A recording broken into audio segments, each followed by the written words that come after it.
Vitinha tabasse Verratti et je veux que ce débat en fait prenne lieu au bout d'un moment, je veux que les gens avouent. Je veux que les gens avouent. Pitié, pas de nostalgie les gars. J'ai vu Verratti arriver au PSG, j'ai suivi toute sa carrière au Paris Saint-Germain et j'aime Verratti de tout mon cœur. Mais les gars, la tête de homme, pitié, arrêtez ce débat. En fait, pitié, arrêtez de mentir, je vous en supplie les frères. On va dire les termes tels qu'ils sont et la tête de ma mère si vous dites l'inverse, vous êtes des menteurs. Les gars, Vitinha fait tout ce que Verratti fait, il sait tout faire, mais fait encore plus. C'est ça la vérité. C'est que Vitinha, les gars, c'est une version aboutie de Verratti.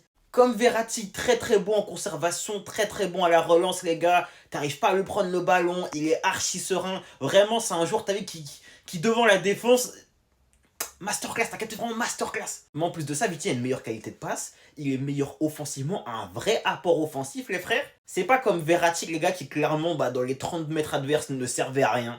Il n'avait aucune utilité. Je me rappelle quand il jouait 10, je crois, sous Pochettino ou sous Galtier, je ne sais plus, non, c'était sous Pochettino. Il jouait 10.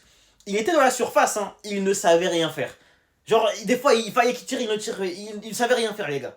Et Vitinha a de vraies qualités offensives, le frère, il s'est débordé, il est meilleur par le dribble, il a une meilleure frappe, les gars, il est meilleur en passe longue, meilleur en transversal, il a un meilleur volume de jeu, les frères, il a une meilleure hygiène de vie, il a un meilleur physique, donc t'as un Vitinha qui lui enchaîne les matchs là où Verratti, les gars, le faire jouer plus de 20-30 matchs dans la saison, c'était assez compliqué, on va pas se mentir. Sans compter que pendant une grande période, les frères, à cause de sa pubalgie, mais pas que, même à cause de le fait qu'il fumait tout simplement, Verratti, à un moment, n'avait pas de cardio, les gars. Au bout de 60 minutes, il était cramé dans un match.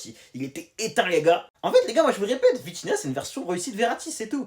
Et leur palmarès, pour moi, il est très éloquent, en fait. Il est vraiment très éloquent. Ici, t'as un top 3 du Ballon d'Or. T'as un top 3 du Ballon d'Or. T'as un mec qui a gagné la Ligue des Champions, qui a même fait gagner la Ligue des Champions à Paris. De l'autre côté, t'as un Verratti qui, malheureusement, manquait trop de sérieux. Je l'aime de tout mon cœur, Verratti, grande légende du club, l'un des meilleurs milieux de l'histoire du club. Mais la tête de ma mère, les gars, Vitinha l'éteint, genre. Vitinha l'éteint.